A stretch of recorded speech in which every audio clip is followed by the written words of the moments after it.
is up, you beautiful bastards? I am your host of Blackline of Brooklyn Vale, and welcome to another exciting episode of Nerdgasm. Two guys that had very deep runs in our reiteration of the tournament. Robert the Hobbit Parker taking on Mr. VHS himself, Nazario Montenegro.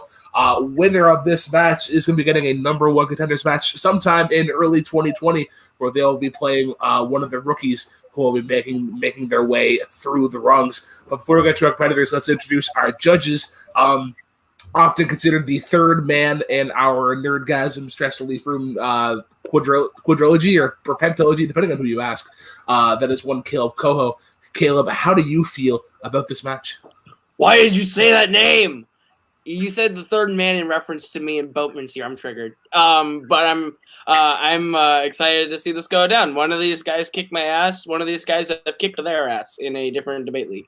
So I know firsthand how well these two can debate. So it'll be very interesting to see how they face off against each other. And yes, I did say the third man because I wanted to use that as a segue to introduce our next judge, a fellow member of the New British Empire, also won one of our rookie debuts to begin season 2. That is Little Boar or Little Boat, Caleb Boatman. How do you feel? Yes, I feel very good. This will be very, very interesting. I am, of course, Nazario's manager in this case and Robert's manager. I'm sorry, I shouldn't have made that joke. I apologize. I should be flawed for even guessing that I'm anyone else. Did you ask permission? Did you ask permission to use that jab? How dare you, sir? I am sorry. You may threaten violence against me, because that's okay. Well then, let's get into the minds of our competitors, starting off with my favorite son, Robert the Hobbit Parker. Robert, a little behind-the-scenes action here. You are a little under the weather. Will you be making a Michael Jordan flu game performance, or will you be coming down with the sickness? We will find out. I am quite ill this evening, but I'm prepared nonetheless. I am ready to nerdgasm all over this place. I have my answers prepped, at least a little bit. And I know Nazario is no slouch. He's a good fighter, so I'm ready to see what I can do against him in the debate league. Well, best of luck to you, sir, and your competitor, like I said earlier, Mr. VHS Nazario. Now, Nazario, your only loss in Nerdgasm happens to be to the champion. That is a pretty astonishing thing. The only other person that can say that is actually the person that you're competing against. How do you feel going up against Robert today? I think my ass still hurts from the whipping I got. Well, was like 3-0 a few months ago. I'm thinking rematch in the future. So I'm excited to try this again. Might be a little rusty. I haven't done it in a while. I'm a little tired too. But that's okay because it balances out with his sickness. All right. Well, let us get right into it. These guys got to pick 3 categories from the various realms of fandom. They got wow. I am just having a field day in terms of hosting. So each prep question is going to have a 1-minute opening followed by 5 minutes of freeform and then a 4.5-second closing. It is going to be a race to 3 points. There are 3 prep and 2 speedrun questions if need be. But let's get right into it here with question number 1. The first category that I was picked was Star Wars, and the question is, what is the best fight scene in the Star Wars Disney era? So this is the new trilogy plus Rogue One. We are going to start off with Robert on this question. You have 1 minute for your opening statements. Absolutely. So when I think about fight scene, I think about not only something that is visually stunning in elements like the CGI, the choreography, those kind of things, but I also think kind of what fits into the story, what kind of has those kind of elements, those story elements that really make sense in the context that the fight takes place. And with that, you got to go the end of Rogue One. You got to go Vader's fight scene in the hallway with the rebels as they're trying to get the plans away from him. This is a fight scene that not only shows the malice and the true villainy of the Vader character, but we also get some really badass fight moments. We see the terror from the rebels from the time they're trying to fight back to the time that they just want to get the plans through the door. It really carries a lot of emotional weight in the film. Because we we just saw the destruction of Scarif. Basically, like this is a really big deal. Like it makes sense in the context of the story. Every place that the characters are in, both their locations. So we see, like in New Hope, we understand why Vader is now tracking them at the start. It really just fits in with the context of the Star Wars universe very well. All right, All right, over to Nazario for your opening statement. What you feel is the best fight scene in the Disney Star Wars era? I went with a different thing. I went with an actual fight. I went with the Kylo Ren and Rey versus the guards in Last Jedi. I love this scene because I feel it's kind of like the heart of the film. It embodies what it's like the total concept of everything that's come before. They finally face against Snoke, and then the twist happens and they start. It also shows great choreography between at least 8 characters, if you count all the 6 Praetorian guards, plus Rey, plus Kylo. And it actually turns the story into something different than what we were expecting. I feel like it's not only a good fight, it's not only an entertaining fight, it shows new ideas, it shows new weapons that we haven't learned before and seen before, and it also moves the story forward, showing a great balance between these two forces from light and dark. All right. Excellent. Let's move into the freeform. You guys know the drill. There are 2 rules in freeform: no touching of the hands or face, and no filibustering. We like a good pendulum debate style. 30 seconds in, 30 seconds out. Say your piece, rebut, and then get out of there. We will call you a filibustering if need be, but 5 minutes, gentlemen. Let's get it on.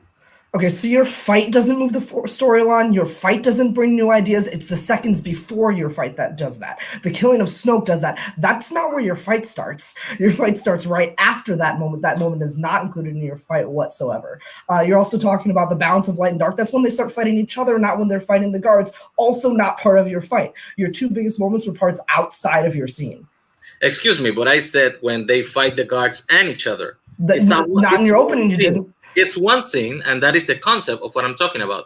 You are pitching the Vader scene at the end of Rogue One, which is not even a fight. That is the attack of Michael Myers at the end of Halloween. That's semantics, though. It's one unstoppable force just running through everybody, which is a bunch of people that you do not care about because they are not meaningful to the story. And you don't even get any surprises because you know where this is happening. You know where it's going.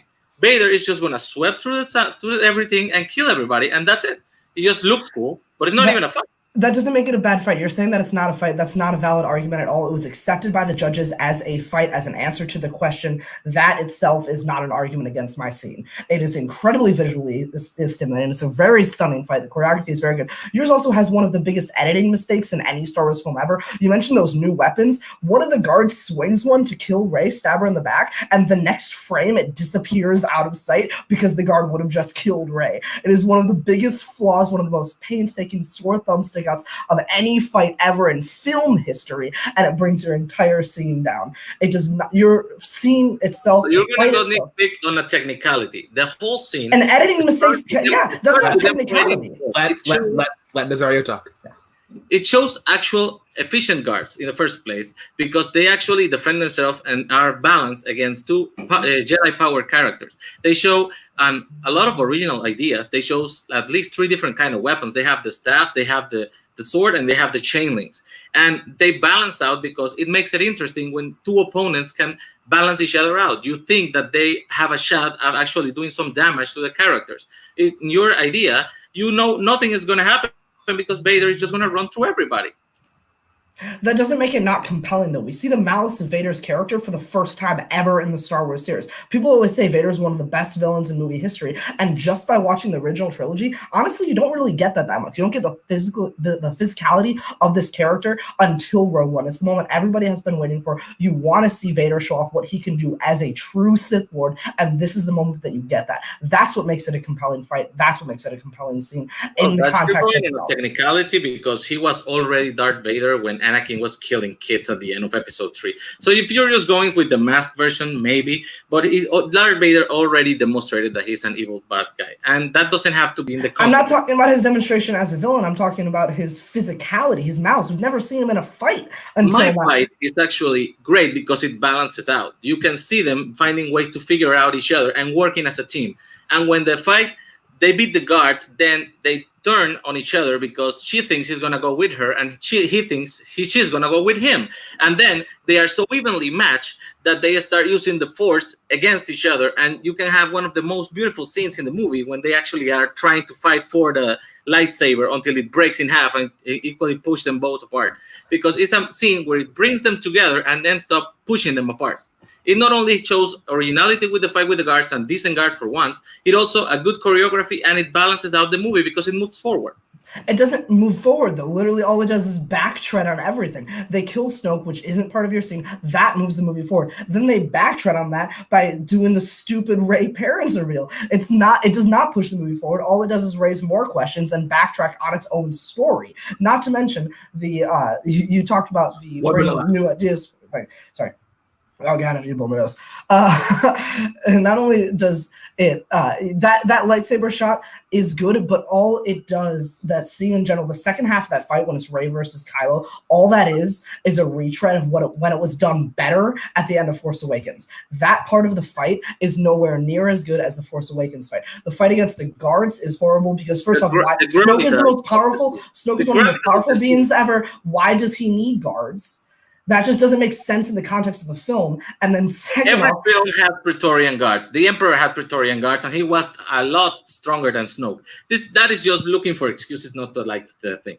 What I'm telling about your scene is that it has no stakes. You know where it's going to go from A to B to C because it is part of a story that was already told.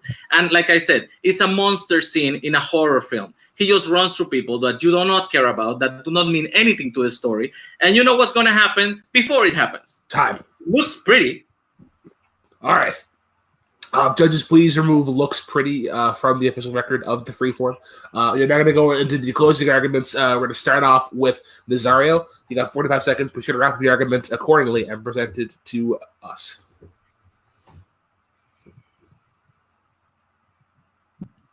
My scene is a complex scene. It's a mix of emotions.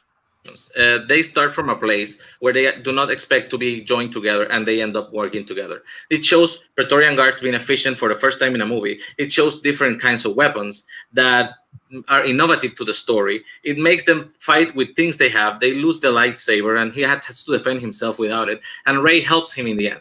They balance them out. And then it takes a turn because each of them expect them to keep working together when you realize that this is not where their story is going. And then they fight each other. Two equally strong force users that try to convince each other to turn on the other direction. And his scene, like I said, is basically just a monster film. It just runs over everybody. A lot of people you don't care about, doesn't have any weight. Time.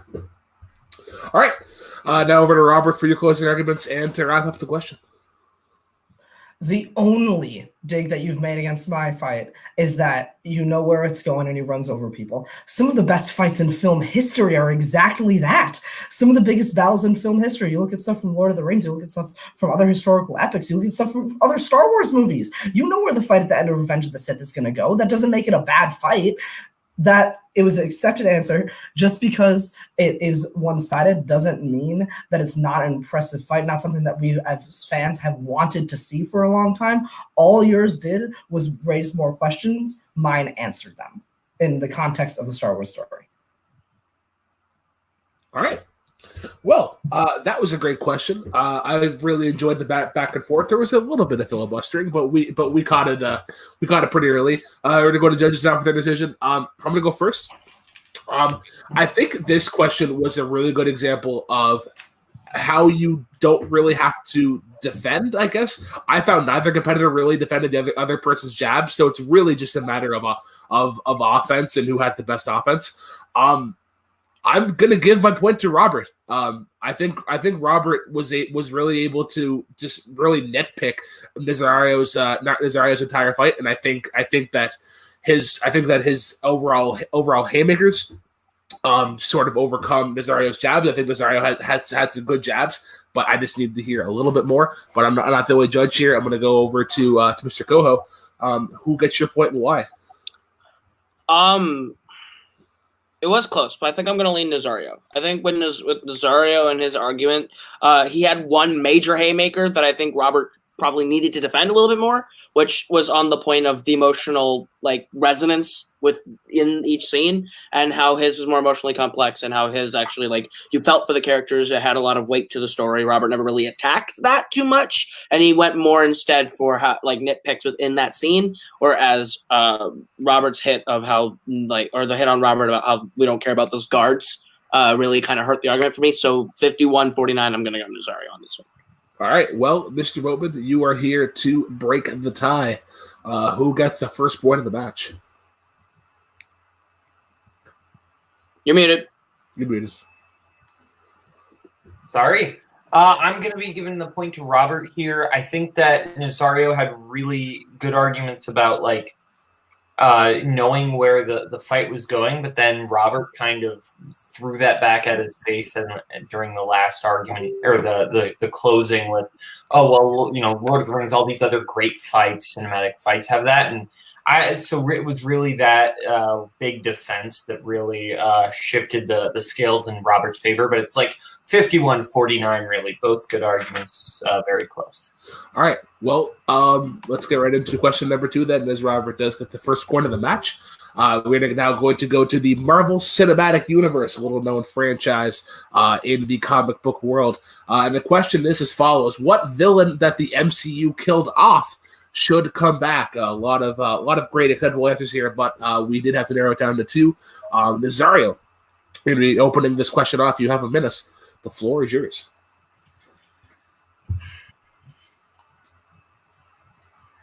I think if you're gonna pick somebody to come back, it has to make some kind of sense within the story. You have to find a possibility of why would it bring back and why would it be a threat again. So I decided to go with a villain that I felt was not underutilized, but I mean, it had more potential than it ended up having, which is Ultron from Age of Ultron. I think it's a villain that poses a big enough threat to matter and reason to a bunch of Avengers to join it back and fight him one more time. And I think it's a villain that you can bring back as some kind of mid to high tier villain to propel the Phase 4 story, which seems to be pushing more to the galactic stuff. And I can expand on that later. All right. Over to Robert as he gets nice and hydrated. We always encourage quenched vocal cords, I guess, in Nerdgasm. But your opening statements. So when I think about characters coming back to life, it's something that a lot of franchises get stuck in the mud kind of these days.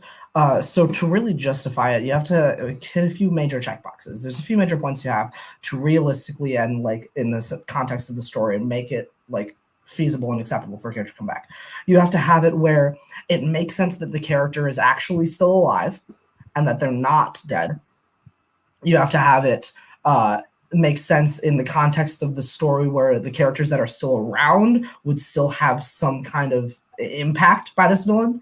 And then you also have to have potential for the future. The MCU is no longer trying to do like movie one-off villains. At this point, they're investing in the future of their phases. So you have to have it really be able to stretch through a lot of potential. There has to be a lot of potential. For these reasons, I'm going with Quentin Beck, aka Mysterio, because I think it makes sense for him to still be alive. There were a lot of projections at the end of Far From Home. Very much makes sense for him to still be alive. And there's so many different avenues that you can take this character in the future.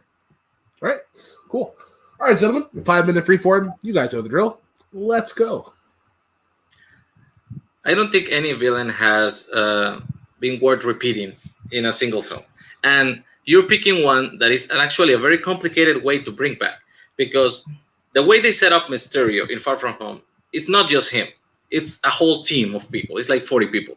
Even if you want to bring him back for something like Sinister Six, it wouldn't be Sinister Six. It would be Sinister 46, because you need to appreciate the whole bunch of people who actually form what you know as Mysterio. Ultron, however, by himself, he's a digital entity. He can be revived very easily, and then he can realize that his whole mission of protecting the Earth was on the right track because the Avengers failed when Thanos came. So you say he's a digital entity. They made an extremely specific point at the end of Age of Ultron that we shut him out of the net and not one single robot can survive. There is, if you watch Age of Ultron, there is no feasible way that Ultron is still alive. there's no way that makes any sort of sense that character is still alive. Not to mention that, but all of the characters that had emotional weight to Ultron, Iron Man, Hulk, Vision, they're all gone. They're no longer. Scarlet Witch is still an integral part, and you're talking about propelling the story forward.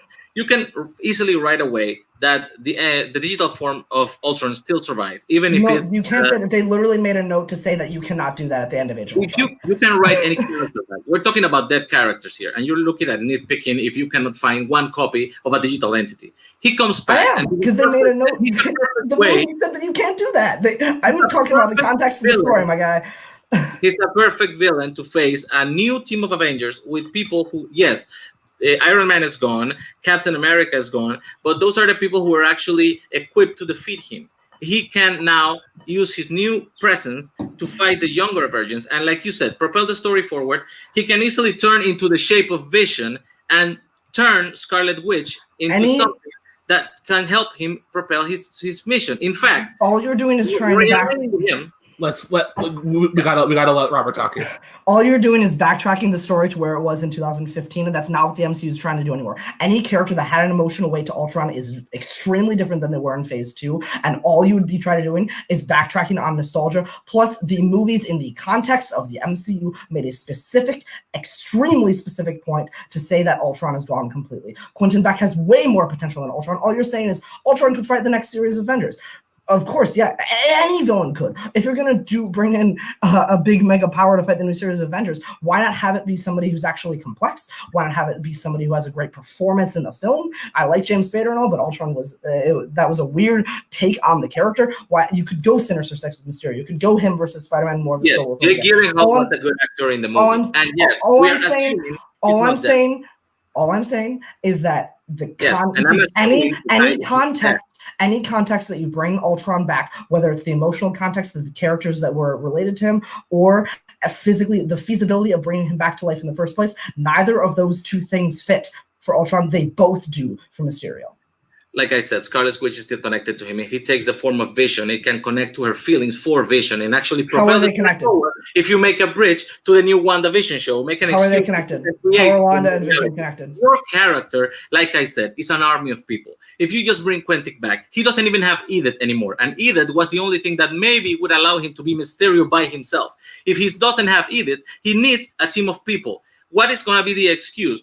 As soon as Spider-Man sees him coming back, he's going to know it's fake. And he has Edith. So he's going to figure out how to deactivate the whole thing like it happened at the end of Far From Home. What is the new logic? You're talking about the team of people? Those are the people who created Edith. He invented Edith. Of course they have a way of bringing that back into the fray. If they were able to be bringing that back, why didn't they just make another one? They just tried to figure out how to steal the one that he left for Spider-Man. They could do that too. That's a great point. They could do either one of those two. That's a very good point. See how there's avenues for potential? They couldn't do it. That is why they tried to steal it, man. There's avenues for potential for this character. There are not for yours. I'm sorry. You're trying to say that Scarlet Witch and Ultron are related? No, they're not.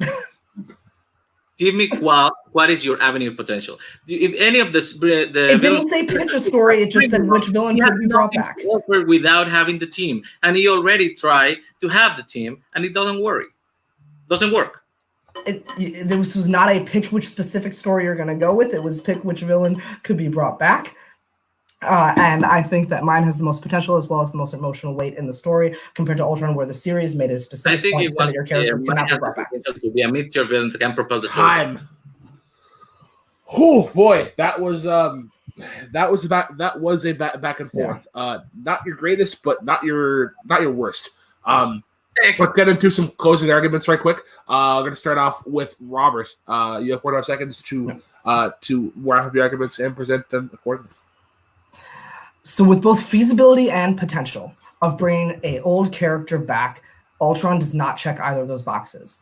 All of the characters that had any emotional stake in the Ultron storyline are now either dead or completely different from where they were then. You would not be pushing the story forward. All you would do would be backtreading, and that's not what the MCU audience wants to see right now. When we talk about feasibility and potential, Mysterio is the definition of both of those. It would be very easy to say, oh, he didn't die. It was whether it be projections or drones, all of these things. There is an easy way to say that he's. So if you're talking about an army of people, okay, then we can go. That could be a route that we go. We could go Sinister Six. We could go this way. There is potential for this character that there is not with Ultron. All right, and now over to Nazario to finish up the question. What I'm saying is that he has nothing to offer. Quentin Beck by himself has nothing to offer. He needed all those teams of people to even make the Mysterio fakeness work. And why would even anybody of the Sinister Six, who are actual villains with actual individual capabilities, bring somebody who cannot do anything by himself? And you talk about propelling the story forward. What are you gonna do with Mysterio? What are you gonna do with this guy who has no power, is not smart enough to carry anything by himself? What is going to be his excuse to move the story forward? And like I said, we're going to the Galactic universe. You can use Ultron, like I'm suggesting, as a bridge of the story, just to push it forward. And yes, Scarlet Witch, for more than you say, is really connected to him because she was the one that started in his original plan. And he can just take the shape of Vision, and that would connect her emotions there and project to the TV show that they already announced, which he basically creates a Vision to live with him. Timer. Okay, that was a heated argument to say the least. But we'll get over to the judges now for their decision. Bowman, you broke the tie last time. I'm going to go to you first. Who gets your point and why? I'm going to be honest. The back and forth kind of rough. There was a lot of talking over, a lot of there were some parts that were just kind of hard to understand because two people were talking at the same time. That said, I think Robert did pull it out because Robert made it sound like there was more like room for Mysterio to actually re-enter the MCU, whereas he kind of shut down all pathways for Ultron to come back in. So Robert's getting my vote on this one.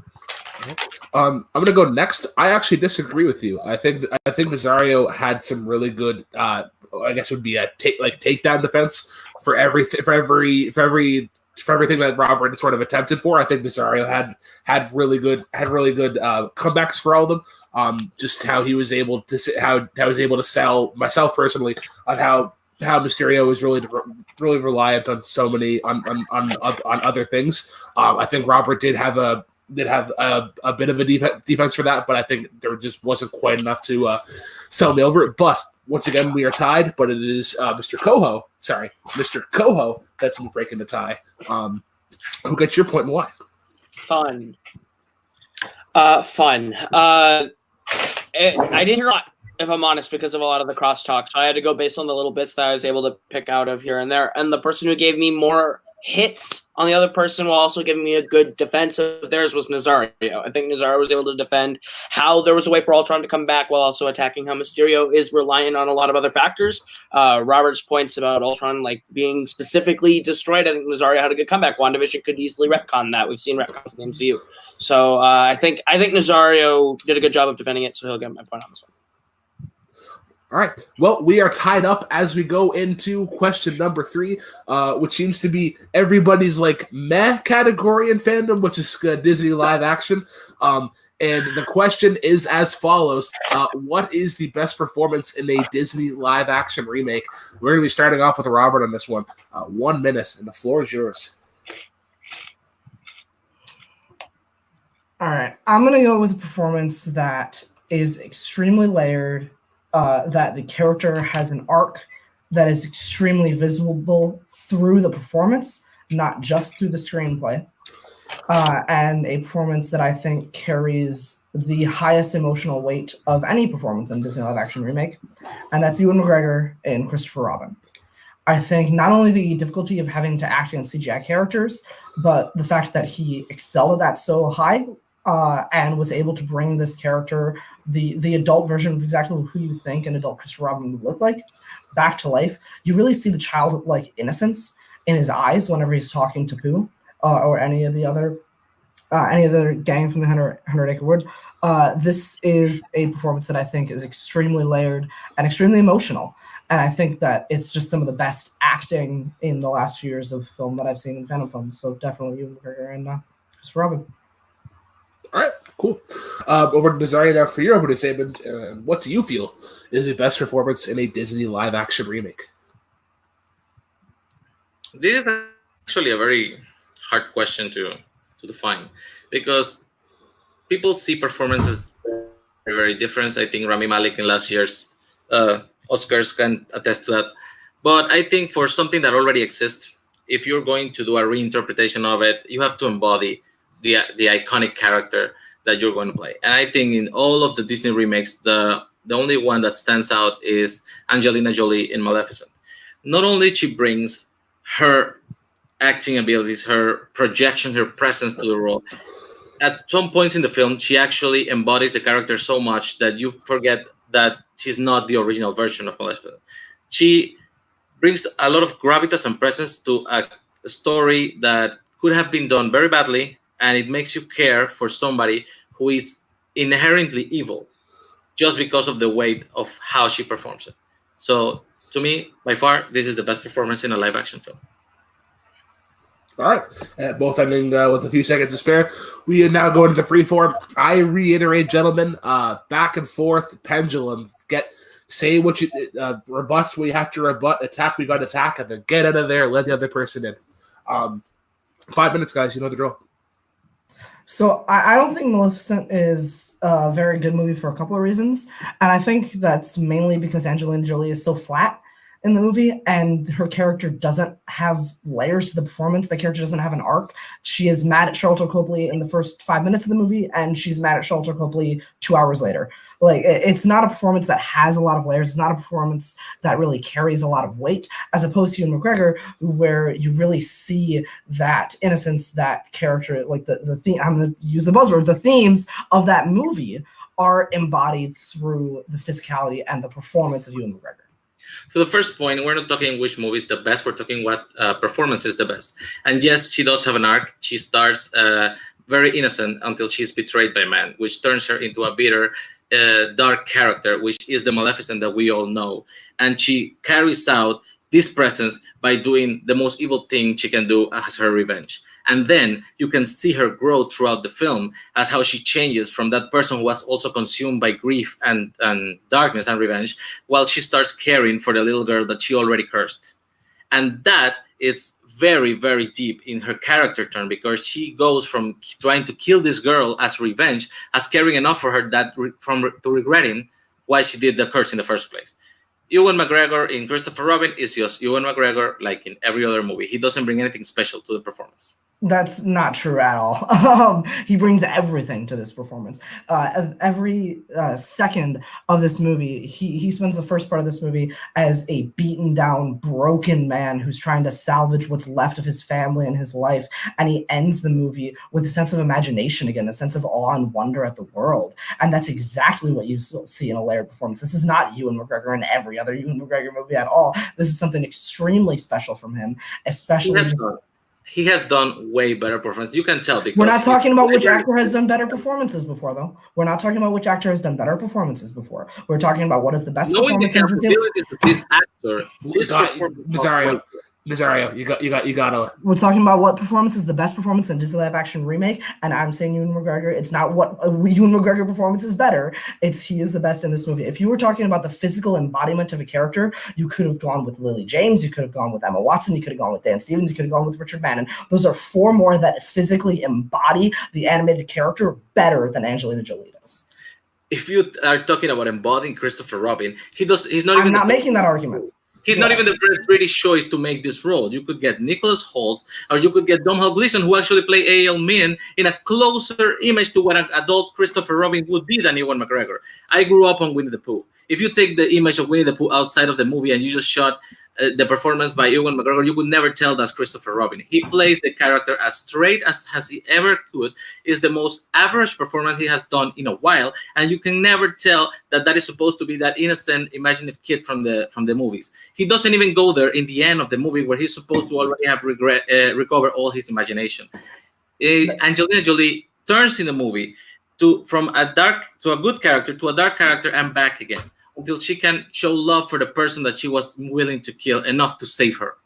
So the two specific scenes I'm going to point out that show why you're absolutely wrong about Ewan McGregor's Christopher Robin performance are when he is on the tree stump talking to Pooh right before the end of the movie. You see all of his emotions flood forward as he says, like, I'm sorry I gave up on you. Like, I am sorry that I grew up before I was ready. I'm sorry that I tried to be an adult before I was ready. That is Christopher Robin. And the second scene is the boardroom scene where he's like, you know what? These are my ideas.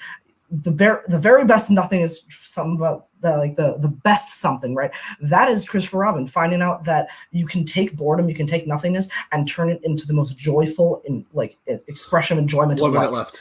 And that is what Christopher Robin is about. Again, I'm not talking about which Ewan McGregor performance is better. I'm not talking about who you could have cast in this movie. That's not what the argument is whatsoever. It's about what the best performance. And why did you give 4 people that could appear as? Because your specific argument was that she embodies the character the best. She does. And I put forward that embody the character better as well.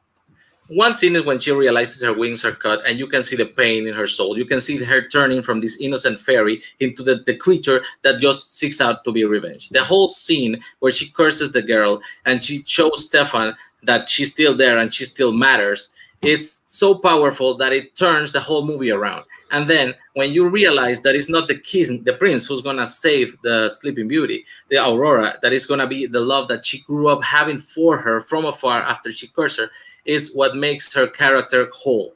It's a beautiful turn, and it's embodied because of the Angelina performance. All right. Better back and forth. Not great, but better.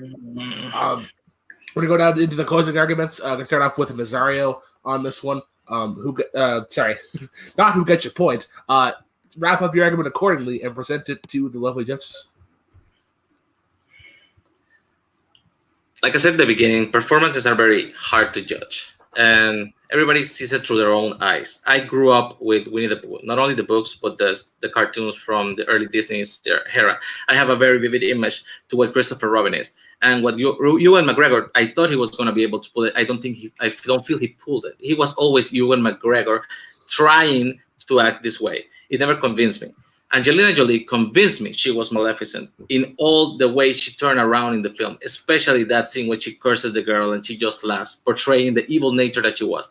And the story then takes a turn and turns her into the savior of the princess. It's a complete art, and it's so powerful that it makes you give the movie that it doesn't have a great script even a second look because it's that strong. Time.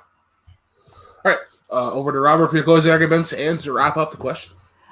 Angelina Jolie's turn at the end of that movie is in the last 15 minutes, and there's a whole 2 hours previous that is just a flat performance. You've nitpicked a few scenes. I'm talking about the performance throughout the entirety of the film, from the beaten down broken man, all through him trying to build a relationship with his daughter, all through his interactions with his childhood imaginary friends, throughout the entirety of the film. That is a perfect emotional layered performance, which is not something Angelina Jolie has. The reason I brought up the 4 names is because your main point was embodying the character that you had imagined. Those were 4 people who did it better. I'm not talking about casting. I'm not talking about what Ewan McGregor performance, if he's just himself. No, this is a different Ewan McGregor. It's a true layered performance of the character, and that emotion acting against CGI characters is what makes it the best. All right. Good question, guys. Like I said, not the best back and forth, but it was much improved as opposed to the last one. We're now going to go to the judges for their decision. Going to start off with that little bitch, Caleb Coho. Sorry, can I call you a little bitch? No, we're not. No. I'm going to threaten physical violence now. All right, cool. But so yeah, who gets your point and why? But I'm gonna go with Robert on this one. I think Robert did a better job of selling me on why Ewan McGregor's performance is better and matters more to his film, whereas Nazario tried really, really hard to get me there. But I think Robert just kept pushing him down on points, and Nazario had to do a lot more defense, and his defense kept him from attacking Ewan McGregor outside of he's just doing Ewan McGregor. So I have to give my point to Robert. Okay. Bowman, who gets your point and why? Yeah, I'm giving it to Robert for basically the same reason. Nazario had the good point of, if it was a different movie, you wouldn't know it was Christopher Robin, but then Robert kind of defended against that and pointed out 2 specific scenes, so I'm giving it to Robert. All right. So Robert does get the point. I probably would have given it to Robert as well. I think it was really, I think this is a really good clash of Angelina Jolie really embodies the character as opposed to Ewan McGregor really evokes what Christopher Robin is all about, and I think that's what won me over personally. I could see Nazario's passion as a passionate debater myself. I could see that passion, but just a little short. All right, guys, we are now going to move into the speed round portion of the match. Robert does have the edge 2-1, so he only needs one question to win. How speed round's going to work is there is a 40-second opening followed by a 30-second rebuttal. Once I complete the question, you will speak your answer. If I hear you first, you will go first. Once again, 40-second opening followed by a 30-second rebuttal. Robert, you do have the edge in this, so you do need the one question to win. But let's get right into it. This first speed round question was predetermined. And it is in the category of Rockies, and your question is as follows. Who is the best side character in the Rocky/Creed franchise? Mickey.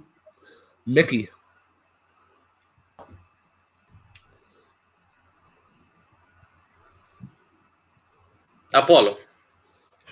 All right, so we have Mickey up against Apollo. I did hear Mickey first. Robert, you have 40 seconds, and time begins when you start talking.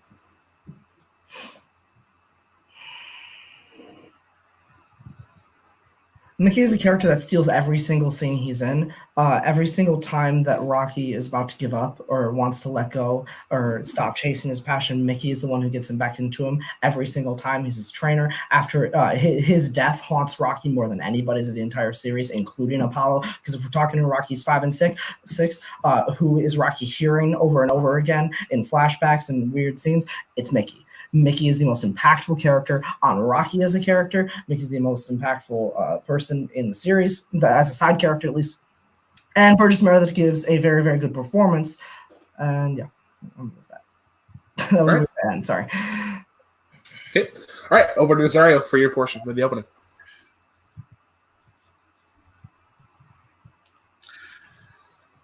I think over the whole arc of the whole series, Apollo becomes the most important person in Rocky's life. He goes from being the guy who gave him a chance to the guy who challenged him to be the best, and then who picks him up after Mickey's death, which is an important death, but it's still, he needs to be picked up and life moves on. When he dies in part 4, he blames himself for the rest of the series. It's a very heavy reason why he brings Adonis in the Creed films, and he decides to redeem himself through helping the child of the man he couldn't save. And this comes full circle with the Creed 2, with the bringing back the Drago family into it, because that is what scarred him. It scarred both of them. All right, both competitors leaving time on opening safe. It's a very interesting approach. I think I Nerdgasm first. But let's go over to the rebuttals now, starting with Robert.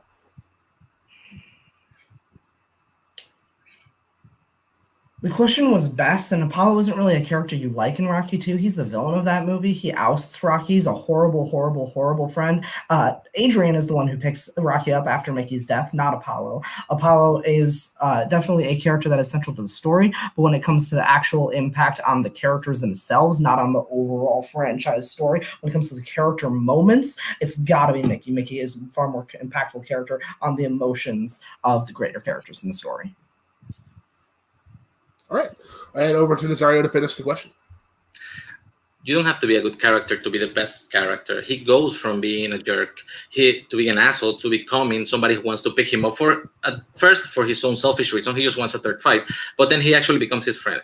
And yes, he picks him up. He gives him back the eye of the tiger after he doesn't want to even fight anymore. And his death is so significant that it carries over to the rest of the film. Mickey is an important character, but only lasts for a pretty short part of the series. Apollo's ghost haunts the whole 8-movie epic. Okay, that was really interesting. I'd say of the panel here, I am the least knowledgeable in Rocky, so this is really based on arguments for me. I'm gonna go with Robert on this one. I think Robert really kicked it in the second gear in his rebuttal, and sort of really hammering home any sort of attack or any sort of anything that Nazario really had. I think Nazario was really balanced out in terms of opening and rebuttal, but I think Robert's rebuttal won it over for me. But I'm not alone here. I'm going to go over to Caleb Coho, who gets your point and why. Robert had this fight for me for much of it. But I think Nazario in that rebuttal area kind of covered a lot of the bases that Robert had trying to preemptively cover. With how Apollo has more of that we don't like him, then we like him, and how it haunts past 5 and 6, which Robert covered Mickey up to 5 and 6. So I think slightly Nazario is where I'm gonna go. Slightly Nazario. Well, very similar to question 1. We are tied yet again. Boatman, you are here to break the tie. Who gets your point and why? Yeah, I'm also giving it to Nazario this time. I think Nazario kind of painted the entire picture of the arc and how Apollo kind of has an important impact in all the Rocky films. So I'm giving the point to Nazario. Well, it is a tie ball game. Overtime solves nothing. Everybody take a drink. We are going to a shootout, a.k.a. the last speed round question in the match. This is a question that was not determined by either competitor. This is one that was determined by the judges to give us a nice balanced question. Balance is all things should be. And your question, gentlemen, is as follows. The category of James Bond. What is the most overrated James Bond film?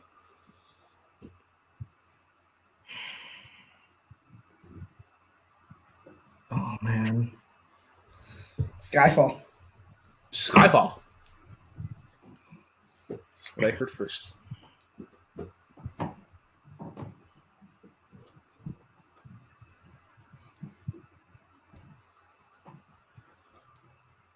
GoldenEye.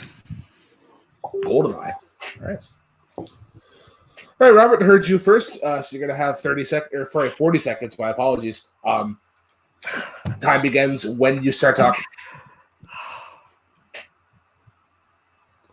Skyfall is a movie that is great, but it is even still overrated. It is hailed as perfect, and it is not. This movie has flaws both in its storytelling devices, specifically when they're at Macau, and Bond is visiting with the girl who I can't remember her name. But there are a lot of moments in this movie that are hailed as perfect, but they're very overrated. The fact that Bond, who fails his psychiatric and his physical tests early in the film, later in the film is able to do the things he does with perfection, like he's back to the Bond of old. That turnaround is too quick. There are a lot of small details in this movie that make it not brilliant. It is still a very, very good movie, but it is not perfect. GoldenEye is innovation in the franchise. All right. Over to Nazario for your opening arguments.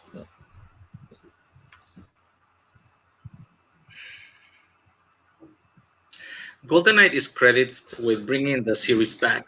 And I actually do not think that is correct because the series never really went away. The series has been very continuously from the 1960s. It also introduced Pierce Brosnan, who for a while there was hailed as the perfect embodiment of Bond, which we can now say that he was pretty mediocre Bond along the whole his whole 4 movies. I think Daniel Craig is actually a way better Bond. And this movie gets a lot of credit in the mid-90s. They're having innovation and action and doing things that haven't been done before, which they end up being surpassed just the next year by Mission Impossible, which ended up being the better of the 2 films and the better spy franchise, in my opinion, in the future. All right. Over to the rebuttals now. Back to Robert. 30 seconds. No idea what Mission Impossible has to do with an overrated Bond. The fact is, at the time, Pierce Brosnan was the perfect Bond. He was. He still is. An incredibly innovative action. It's still a very good movie. Overrated does not mean bad. Skyfall is not a bad movie. It's a very, very, very good movie. It's still overrated in the community and the movie watching space. People hail it as one of the best action films ever made, and it is not. I've given specific examples as to why it is not, why those small moments make it overrated. GoldenEye is a very, very good breathes life back into the franchise. It is hailed for exactly what it's supposed to be. It's not overrated. It is perfectly rated. Time. All right. Nazario, over to you. You mentioned that GoldenEye breathed new air into the franchise. I think Casino Royale did that way better. It's a way better movie, and that actually changed the franchise and instilled new life into it. Skyfall is actually hailed as the best of the Daniel Craig series, which actually it is, which in turn makes it one of the best movies in the whole franchise, which I don't understand how you can be overrated if you are widely recognized in quality as one of the best. Unless you want to be a naysayer. GoldenEye is a very standard action movie from the 90s. Doesn't have anything that is surprising, and it gets a lot of credit for doing something that it didn't really do. Time. Okay, that was the back and forth.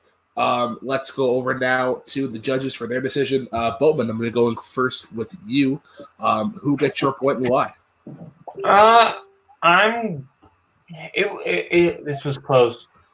I'm gonna say Robert just pulled it out there. I think that there was a lot of back and forth, a lot of points being made, but I think that Robert kind of hit that Pierce Brosnan was kind of the best Bond for that time period, and that he kind of shut down a lot of Nazario's arguments.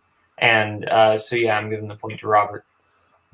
Once again, I'm gonna go next, and I'm gonna disagree with Caleb. Oddly enough, Robert's rebuttal won the question for me last round. Robert's rebuttal lost him the point this round, in my opinion. I think he had ample opportunity to really get something, and I just found his rebuttal really redundant, whereas I think Nazario was able to come in and just take whatever Robert didn't have and just sort of add on to his. So he gets my point. But Caleb, Mr. Coho, the floor is yours. Who gets your point and why? I don't think this fight was actually that close. I think Robert had it. I think Robert in his opening explained why overrated doesn't mean bad and pointed out the exact points why Skyfall is overrated. And Nazario had a lot of really good beginnings to arguments and then just kind of got lost in like the weeds of Mission Impossible and Casino Royale, and Robert kind of shut those down in his rebuttal pretty quickly. So I'm going to give mine to Robert. All right, gentlemen, that means that your winner, advancing on to a number one contenders match, is the Hobbit, Robert Parker. 3-2. I think with the exception of the live action question, every question was a split decision. So this is probably the most split decision match that we've ever had. But we're going to go now to our competitor, starting off with our winner, Robert. Robert, you came right out of the gate, got that first point in Star Wars, and then you had the advantage going into the speed round, knowing that Rocky, I would say probably an admitted weakness or one of the lower tier categories for fandom. How do you feel with that advantage going into a Rocky speed round question? Not great. I mean, I've seen all the Rocky films at least, so I knew I had at least some stuff to lean on, but I for sure didn't think I was gonna win that point. And then obviously James Bond again, not like a strength by any means. As soon as they said overrated, I'm like, it'd be weird if I talked about Skyfall right now. Let's just do it, full send. And it turned out to work. But Nazario definitely has a very unique fighting style. He's different from anybody I've ever faced in Nerdgasm, and I am positive that he's gonna like kick ass and keep going. He's a very, very smart competitor to fight against. So it's a lot of fun, and I'm very glad that I was here today. And now I need a nap because I'm ill. To give you one more question here, your number one contenders match, like I said previously, is going to be the culmination of the rookies that debuted in the beginning of season 2 and have advanced on. So you would have your likes of some great new British Empire representation in Caleb Bowman and Jacoby Bancroft.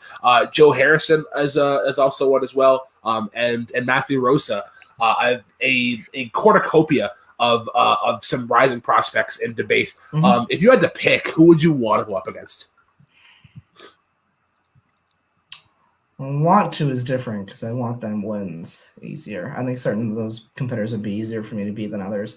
The one that I think I would enjoy facing the most, because our debate styles are so wildly different, is Bowman.